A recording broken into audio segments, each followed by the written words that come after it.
देखो, आप इसको कब समझ सकते हैं? जब आप अपनी जेब से पैसा खर्च करोगे इसको समझने के लिए, तभी आपके दिमाग का ढक्कन खुलेगा, तभी आप इसको समझने के लिए तैयार होंगे, तभी आपके समझ में ये फार्मूला आएगा। हर इंसान देखो 4 भागों में काम करता है। 1 नंबर पर वो इंसान आता है जो नौकरी पेशा करता है। 2 नंबर पर वो इंसान आता है जो खुद का मालिक है। 3 नंबर पर वो इंसान आता है जिसके पास पैसा ही पैसा है। नंबर 4 पर वो इंसान आता है जो बिजनेसमैन है।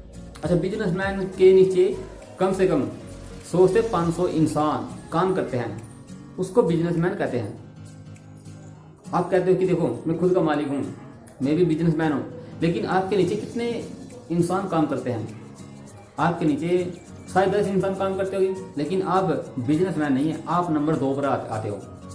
बिजनेसमैन के नीचे 100 से 500 इंसान काम करते हैं, वो बिजनेसमैन आप कहलाता है। अच्छा, हर इंसान देखो 4 नंबर पर आ सकता है। 4 नंबर पर आने के लिए आपके पास 3 से 5 साल का समय होना चाहिए। देखो, आपने फैसला कर डाला है कि हमको नंबर 4 पर आना है। अच्छा, फैसला लेने में कुछ मिनट लगेगी, लेकिन काम करने में हमको कुछ महीने कुछ साल लग सकते हैं। अब हमने देखो साइकिल चलाना सीखना है, तो हमने फैसला लिया तो फैसला लेने में हमारी 2 मिनट लग गई, लेकिन साइकिल चलाना सीखना उसमें कुछ महीने लग जाते हैं। इसीलिए हमको नंबर 4 पर आने के लिए 3 से 5 साल का समय देना होगा। अगर हमारे पास इतना समय है, 3 से 5 साल का समय है, तो हम नंबर 4 पर आ सकते हैं। अगर हमारे पास 3 से 5 साल का समय नहीं है, तो हम जहां पर है वहीं पर रह सकते हैं। अगर आपने 1 साल का समय दिया तो आप नंबर 2 पर आओगे, नंबर 4 पर नहीं आओगे। आपने 1 साल का समय दिया, नंबर 4 की बजाय 2 पर आओगे। अच्छा, 1 नंबर पर जो नौकरी पेशा करता है वो भी यहाँ पर आ सकता है, 4 नंबर पर आ सकता है। उसको क्या करना होगा? पहले तो नौकरी छोड़नी होगी। अच्छा, नौकरी छोड़ने के बाद उसको कुछ सीखना होगा। सीखने के बाद फिर उसको वो छोड़ना होगा जो करता है, फिर दूसरा काम सीखना होगा। अच्छा, ये इस प्रक्रिया में उसको 5 साल लग जाएंगे। अच्छा, जो नंबर 2 पर है, जो पहले ही वो काम कर रहा है, तो उसको वो काम छोड़ना होगा। नंबर 4 पर जाने के लिए जो वो काम करता है वो काम उसको छोड़ना होगा, तभी वो नंबर 4 पर आ सकता है। उसको कुछ नया काम सीखना होगा। अच्छा, जो नंबर 2 पर है उसको नंबर 4 पर आने के लिए, जो खुद का मालिक है, नंबर 4 पर आने के लिए उसको 5 साल का समय लगेगा, क्योंकि जो वो काम करता है उसको छोड़ना बहुत मुश्किल होता है।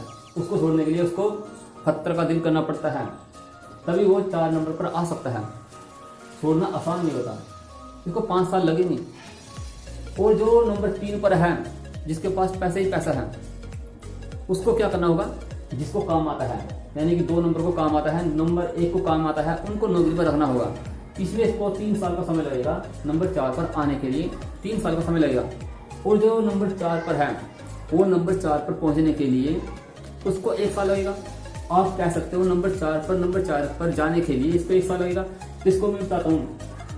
नंबर 4 पर जो बिजनेसमैन है, जिसके नीचे 500 इंसान काम करते हैं, उसको दूसरी कंपनी बनानी है। दूसरी कंपनी बनाने के लिए उसको दूसरा मालिक चाहिए। अच्छा, वो अपनी कंपनी में 500 इंसान के ऊपर काम कर रहा है, उसको बाहर निकलना है। बाहर निकलने के बाद दूसरी कंपनी बनानी है। दूसरी कंपनी बनाने के बाद उसको दूसरा मालिक ढूंढना है। तो ऐसे करके बाहर आएगा, अपने स्थान पर किसी दूसरे को बैठाएगा, तो वो नंबर 4 पर आता है। अच्छा, इसको समझने के लिए क्या करना होगा? आपको अपनी जेब से पैसा खर्च करना होगा, तभी आपकी समझ में आएगा। अगर आपने पैसा खर्च नहीं किया, आप सब कुछ फ्री में जाना चाहते हैं, तो आपकी समझ में ये नहीं आएगा। समझने के लिए अपनी जेब से पैसा खर्च करना पड़ेगा, तभी आपका दिमाग काम करेगा। फ्री में तो आपने ना जाने कितना आइडिया फार्मूला लिया है, लेकिन काम नहीं किया है, क्योंकि आपकी जेब से पैसा खर्च नहीं हुआ है, सब कुछ आपको फ्री मिल गया है। तो काम कैसे करोगे? काम तभी इंसान करता है जब उसकी जेब से कुछ पैसा खर्च होता है, तभी उन फार्मूलों पर काम करता है, उन्हीं नियमों को अपनाता है, क्योंकि उन नियमों को जानने के लिए, उन फार्मूलों को जानने के लिए उसने अपनी जेब से पैसा खर्च किया है, तो उसके अंदर सीखने की तड़प पैदा हुई है, तभी वो करता है। तो आपको भी क्या करना है? पैसा खर्च करने की आदत डालनी चाहिए। सीखने के लिए पैसा खर्च करने की आदत डालनी चाहिए। अगर आपने नंबर 4 पर जाना है, ठीक है ना, नंबर 4 पर जाने के लिए आपको नई आदत विकसित करनी होगी। जो आपको आता है उसको भूलना होगा, फिर कुछ नया सीखना होगा। जब आप सीखे हुए को भूलोगे तो आप कुछ नया सीखोगे, क्योंकि आप जब तक अपना गिलास खाली नहीं करोगे तब तक उसके अंदर कुछ डाला नहीं जा सकता। आपको क्या करना है, अपना गिलास खाली करते रहना है, तभी इसके अंदर कुछ डालोगे। अपना दिमाग खाली करते रहना है, जो कुछ आपको आता है उसको भूलना पड़ेगा, तभी कुछ नई चीज सीख सकते हैं।